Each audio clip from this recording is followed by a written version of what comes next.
First off, I'm going to say something that is likely sacrilege in a place that people gather for horror stories. Fuck Halloween. That's right, you heard me. I used to be like you. I used to like it just fine. Dress up, go to a party, get tossed and scare the shit out of your friends. It's all just a good time and a night to celebrate the dark and macabre. That is until one of those nights you realize that it's not just all in good fun, and your brain ends up so fucked from the experience that you scream at the aisle full of plastic skeletons at the drugstore. For me, that experience started with a flyer that my friend Jimmy found under the welcome mat of his family's house.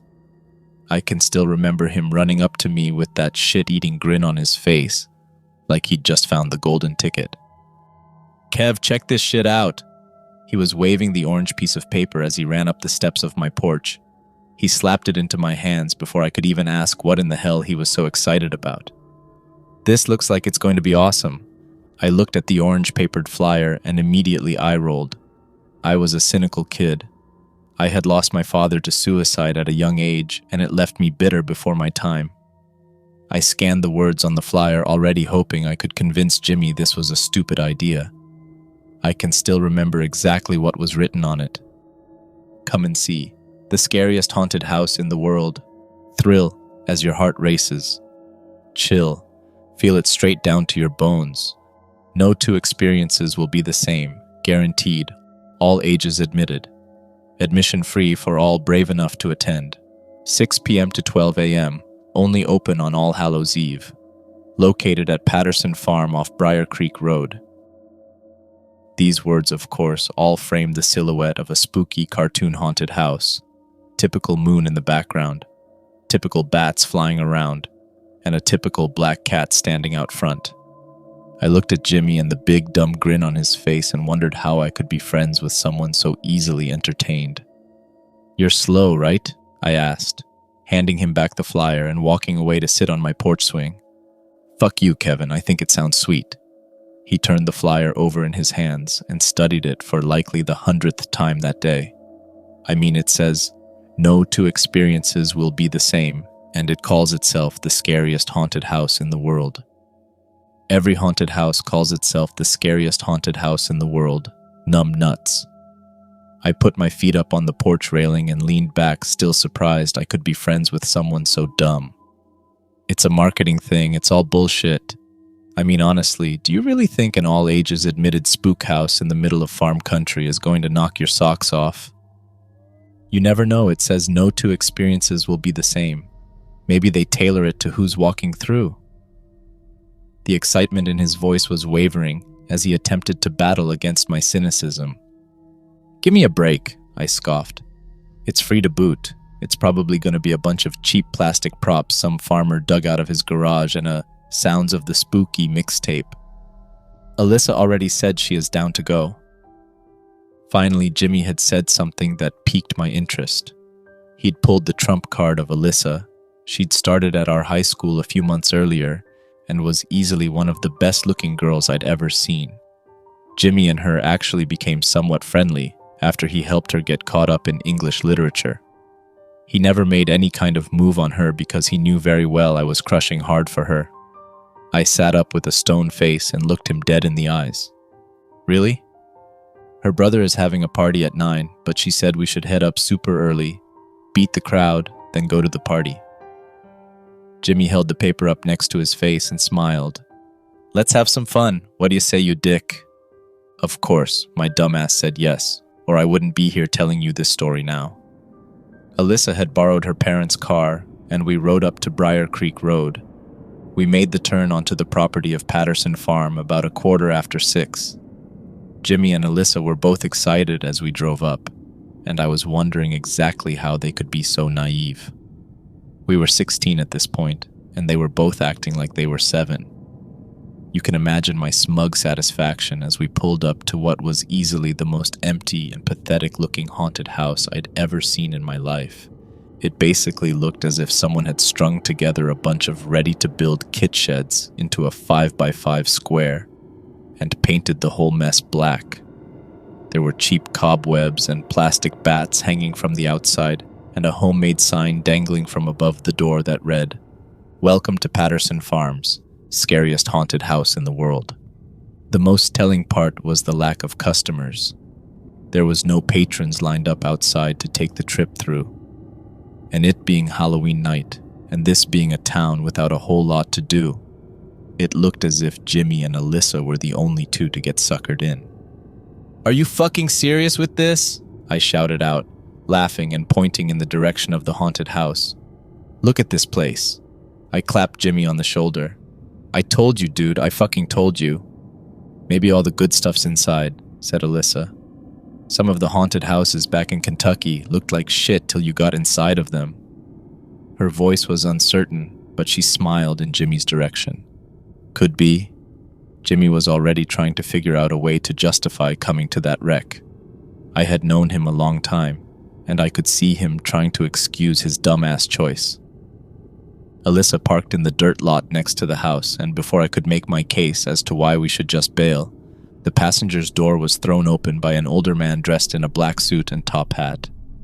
"The first brave souls of the evening, welcome one and all." He stuck his hand in the car looking for Jimmy to give it a shake, and he timidly obliged. The man grasped his hand and practically pulled him from the car, smiling and patting him on the back. Come, and let's get this show on the road." "Someone is a bit excited to see actual humans," I said under my breath in Alyssa's direction. She turned to me with wide eyes and nodded. We got out of the car and joined Jimmy by the side of the old man. "I'm Phineas Patterson, and welcome to the scariest haunted house in the world," the old man shouted as we all lined up in front of him. He gave off the vibe of a sad old grandpa that was doing his best to act excited for the kids. A carnival barker well past his prime. "Come along, brave souls." Mr. Patterson waved his hand for us to follow and started hobbling over towards the haunted house set up on shaky legs. Jimmy and Alyssa followed him with a shrug, I guess figuring they were going to make the best of it. And I brought up the rear with a less than enthusiastic pace. As we stepped in front of what I guess could be called the front door, I saw all the cheap decorations in their full glory. Fake blood handprints lined the outside walls, strung up orange pumpkin lights, cheap cobwebs, and plastic skeletons covering the outside walls. Next to the door, a boy was sitting in an old rocking chair. He looked like he couldn't have been more than 8 or 9. He was wearing a devil's mask and rocking back and forth, just staring at us. It was the first genuine feeling of the creeps I got that night, as those yellow plastic eyes stared at me. Mr. Patterson walked over next to the boy and patted him on the head. "Never mind my little devil, he's a bit shy around visitors." He flashed a yellow-toothed smile. "All right, who is heading in first?" "First?" Jimmy asked. "Can we not all go in together?" "Oh, no, this is a tailor-made experience. One at a time, a few minutes after the first one, the next one goes. It's much scarier alone, trust me." Again, that yellow, toothy smile. This time it made me raise an eyebrow. The old man's acting had taken on a much more sinister tone. I had to give him credit, he was putting his all into it. "I'll go." Alyssa stepped forward. I would have expected Jimmy to volunteer first, but his eyes were locked with the kid in the devil mask. He didn't even realize a question had been asked till Alyssa answered it. "Ladies first, I love it," shouted Mr. Patterson, grabbing the door handle and pulling it open. The open doorway was covered with black sheet from the inside. "I must implore you, young lady, to keep moving. It's best not to linger too long." "See you guys on the other side?" Alyssa looked back at us with a smile and disappeared beyond the sheet. Mr. Patterson let the door go, and it slammed shut behind her. It sent a sudden chill up my spine. Who is going to head in next? I looked at Jimmy once again, expecting him to resume his childlike excitement about the whole situation. Instead, he looked at me with eyes seemed full of worry. "You go first, Kev," he whispered to me. "Are you fucking serious?" I said. "Don't tell me you're actually scared of this place." "It's not that." He was quick to defend against my accusation. "I just feel kind of weird all of a sudden. I'll bring up the rear, I just need a minute." "Whatever," I said, stepping forward. "I guess it's me, old man." Mr. Patterson looked at his watch and then at the kid in the devil's mask as if looking for his approval. The devil kid looked at me and nodded, signaling Mr. Patterson to grab the door handle. The old man once again flashed me a toothy grin. "Are you ready, son?" he asked me, his voice low and sinister. "As long as it's still free, Gramps." I squared my shoulders and stood in front of the door. "Admission's free, my brave soul," he chuckled to himself as he pulled the door open. "The real cost is within." I laughed at his cheesy attempt to give me a chill and walked forward through the black sheet and into the room, the sound of the heavy door slamming behind me as I did. The first thing I was struck by was the sickly sweet plastic smell of the trash bags lining the walls. The only source of light were strings of dimly lit plastic pumpkin lights strung up just as they had been outside. Straight ahead of me I could see another door framed by plastic tombstones on either side. The sign on the door said "Start Here" and was drawn in red with drops to mimic splattered blood. It was all typical corny fare and very cheaply done. Any mood that had been set by the creepy devil kid and Mr. Patterson's wild-eyed acting was immediately crushed. "What a waste of fucking time," I muttered to myself as I pulled the "Start Here" door open with a creak and stepped through. The next room was draped in a thick mist from a fog machine, and I could feel the chill of the air through my jacket. I could hear the ticking of a strobe light as the room quickly alternated between pitch black and fully lit, almost instantly disorienting me. I heard the door slam shut behind me and turned back to see that there was no handle on my side. I heard the whirring of some kind of motor from above me and watched as another sign was slowly lowered on ropes. It was written in that same cheap blood splatter effect and said, "Find the way forward." I could feel the frown droop across my face as I read the words in between flashes of light. This place wasn't scary, but it sure as fuck was doing its best to be annoying. I could see a hallway in front of me and started walking down it, hoping I would run into Alyssa at some point. The place seemed so cheap and crappy, though I was nearly sure she'd already found her way out. More cheap plastic skeletons lined the hallway, and at the very end there were two hanging on opposite sides of another sign. Each one was posed to pointing in different direction. The sign simply said, "Choose." I'm not sure what would have happened had I gone right. I like to think I would have walked out the door and into the low light of dusk, disappointment firm on my face and feeling righteous in my earlier annoyance with the evening's activity. I went left though, and what was waiting for me to the left I will never forget for as long as I live. I saw a wooden door that looked oddly familiar. I stood staring at it for a few seconds, trying to shake off the sense of déjà vu before reaching for the brass handle and giving it a twist. Beyond, there was no plastic trash bags or skeletons, no strobe lights or rubber bats on strings. It was just a room, a little kid's room. Again, as I stepped through the door, it slammed hard behind me, and just as before, I turned to see there was no knob on the inside. There was another sign on the inside of the door, though this one that made me feel greatly more unsettled than I was expecting that night. This sign simply said, "Kevin's room," and it was framed with rocket ships blasting off towards stars. I made that sign when I was 6. It was the sign that hung over my bedroom door in our old house, the house where my father had killed himself. I looked around the room and realized that it was exactly the room I had back then. Even the toys scattered across the floor were my toys. I swallowed hard, feeling the lump in my throat. I was overtaken by a feeling of both dread and utter confusion. "Kevin!" I heard a man yell from outside the door. "Kevin, you little snot nose, I told you to pick up your goddamn toys in the living room." It was my father's voice, and as the door swung open, there he was, larger than life and exactly as he was the last time I saw him.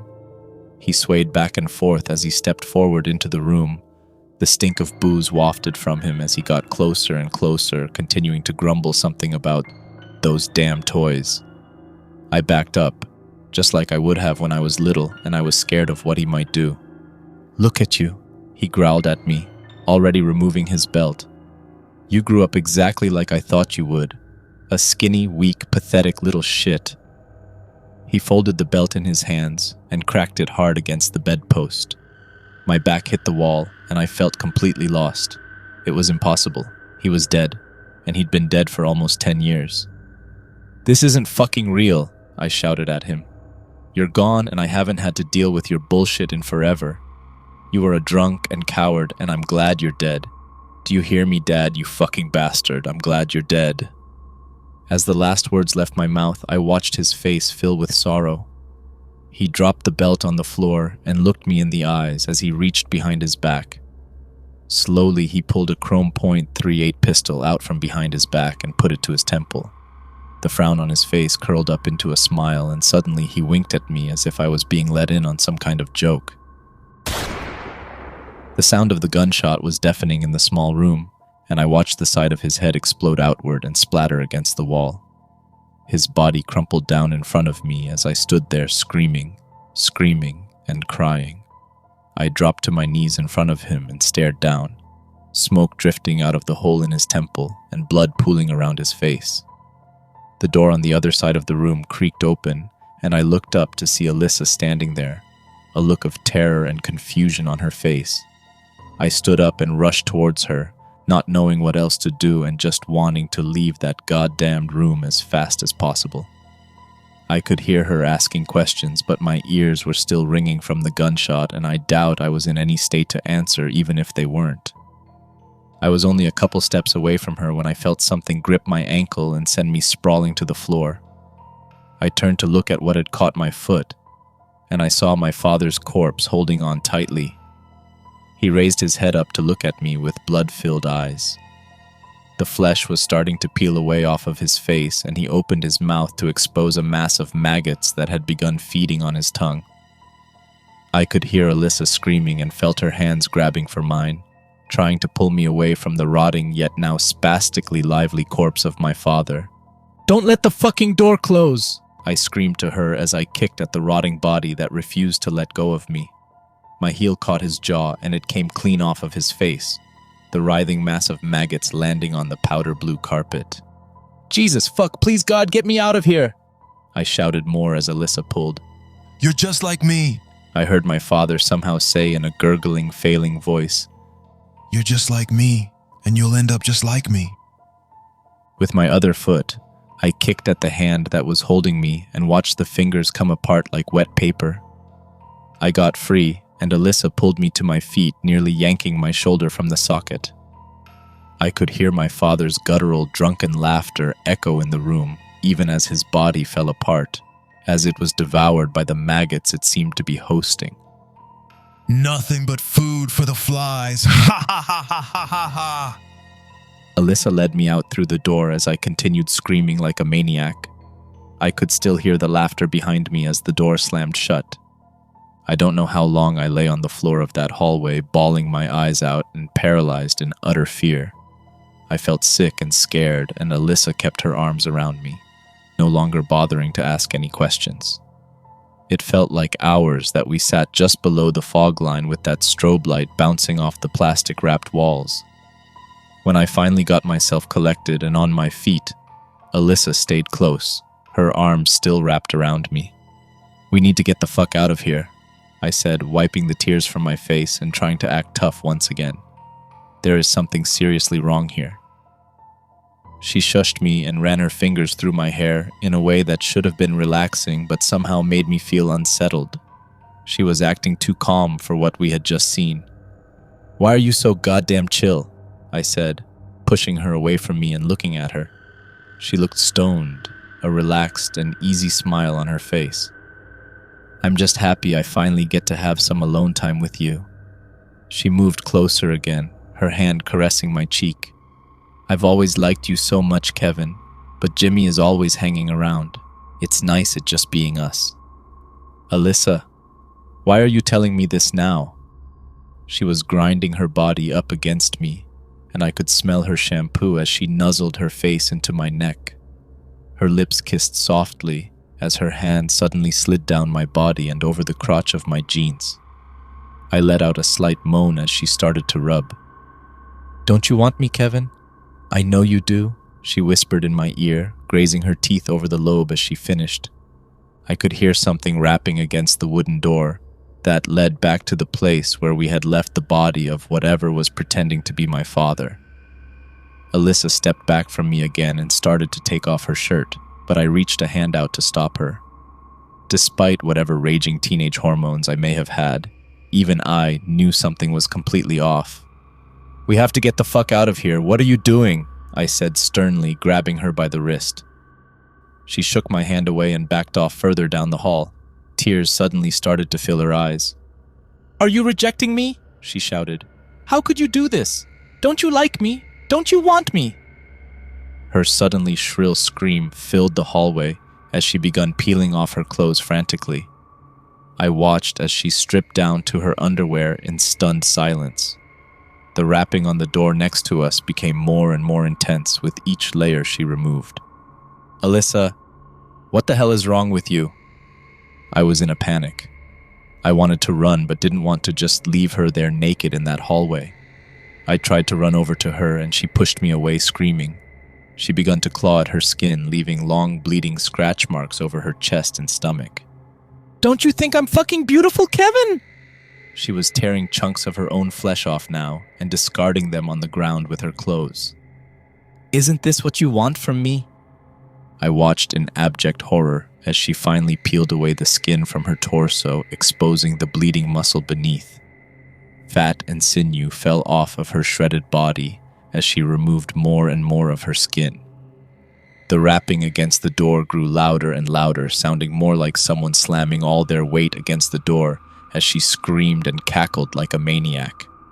Fear overtook me and turned to run down the other hallway, towards what I hoped would be the exit. I felt her slimy, blood-drenched hand reach out and grab my arm tightly before she slammed me up against the wall with more strength than I could have imagined. I wheezed as all the air left my lungs and I felt her body, now naked of most of its skin, press against me. She once again nuzzled her face up to my neck and I gagged, feeling her shredded flesh pressed to my body. "Don't you want to fuck me, Kevin?" she whispered, before finally leaning back far enough that I could see her face. The skin began to slough off her face, leaving bulging eyeballs and an exposed, blood-stained skull. Her lipless mouth opened, and she leaned in to kiss me with a protruding tongue. I pooled all my strength, and finally shoved her away from me, leaving her staggered enough that I could break into a sprint. I could hear her wailing and cackling behind me as I ran through the disorienting fog and strobing lights, looking for some way out of that fucking maze. I saw more signs but ignored any that didn't say exit. I didn't want any more. The spook house won, and I was fucking terrified beyond anything I had ever felt. It seemed never-ending and grew more and more disturbing as I ran. The plastic skeletons hanging from the walls were now limbless corpses with dangling entrails, and the trash liners on the walls felt slick with slime and blood every time I ran into one. My heart was racing, and with each corner I turned, only to find another hallway, I became convinced I was going to die in there. The voices of both Alyssa and my father followed me as I frantically searched for some way out. "Don't you want me?" Just like me. "Kevin, this is meant to be." Food for the flies. I clapped my hands over my ears, trying my best to block them out as I filled the air with the sound of my own screams. I thought I was going to lose my mind and nearly lost all hope when I suddenly came to a hallway that was a dead end. There was one last sign above the door. It was written in that same cheesy, spooky writing, blood drips and all, and appeared black in the strobing lights. "Exit." I laughed manically and ran up to the door, pulling on it in the vain hopes that it would just fly open, and I would be greeted by the chill air of the October evening. It didn't move though. No matter how much I wrenched on the door handle, it wouldn't budge, and I could hear the voices getting closer behind me. "You get under my skin, Kevin." You're going to rot with the maggots, son. They sounded like they were right behind me, but I couldn't bring myself to look. I just kept pulling on the door handle and screaming out for someone to save me. I could feel every nightmare I ever had breathing down my neck, laughing, screaming, and preparing itself to pull me apart body and soul. I heard one final voice, the voice of a young child. "Turn around. was all it said. Slowly, I turned my head to look and saw the boy in the devil mask standing a few feet from me. Behind the rubber demon's face, I knew he was smiling. "What the fuck do you want from me?" I shouted, my voice lacking any hope. The boy just stood staring with dead yellow eyes as the entire world fell silent. "Boo!" he suddenly shouted, lunging forward and startling me into the door. I felt the hinges swing open as my back hit the wood and I went tumbling out into the crisp autumn air.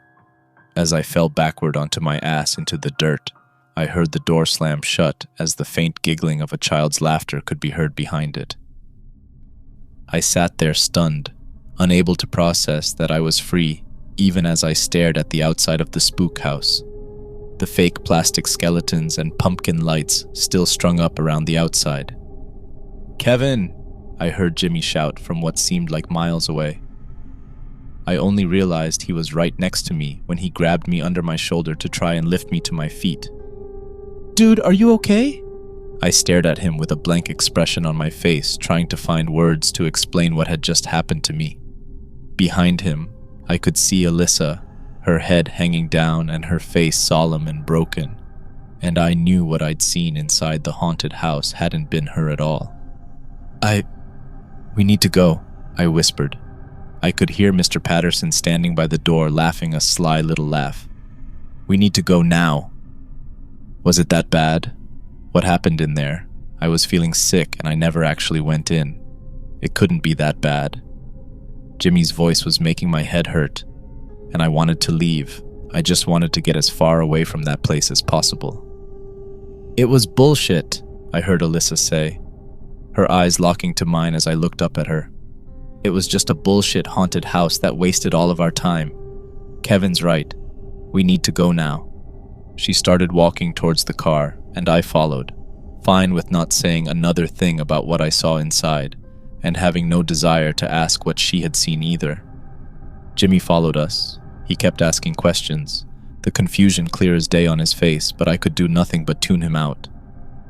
As we got in the car and drove away, I saw Mr. Patterson standing by the door, waving us goodbye, the little boy in the devil mask standing at his side.